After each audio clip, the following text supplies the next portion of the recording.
week after week you've gone in, you've completed your progress monitoring, and it comes to the 9 weeks and it's time to do a progress report.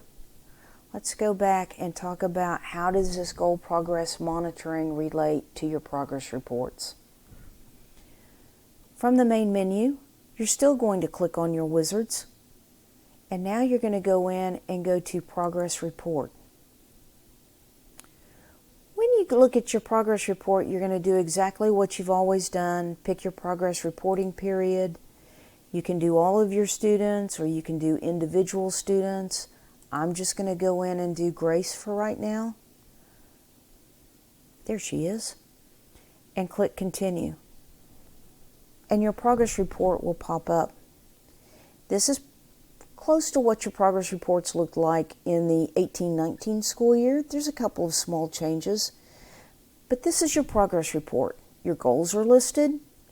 The status is there from whatever you put in there before, and then you can change it based on what you have as your data collection. In this particular goal, no progress monitoring has been done on it on the progress monitoring wizard. So you would still report your progress. Even if you don't have a graph for it, you're just going to enter the data. But you can see here the progress monitoring is data collection, but there's no score. No one has entered any data for that one. So you're still going to enter it, and now for this 9 weeks, we're going to say the student did 9. Okay? Your objectives, you do the same thing, except now you can see this is a progress assessment that was done. It was data collection on your very first assessment. I'm going to open that up. There's your graph.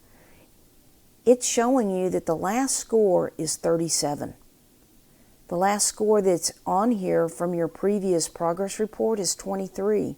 All I have to do is put in the current score. That's what they want, the current percentage.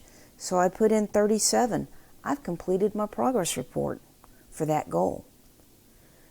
You can go through and do that for each of your students and make sure that you change the status, you put in the current score. This student actually, their current score is actually 55 now and not 60. So I would change that.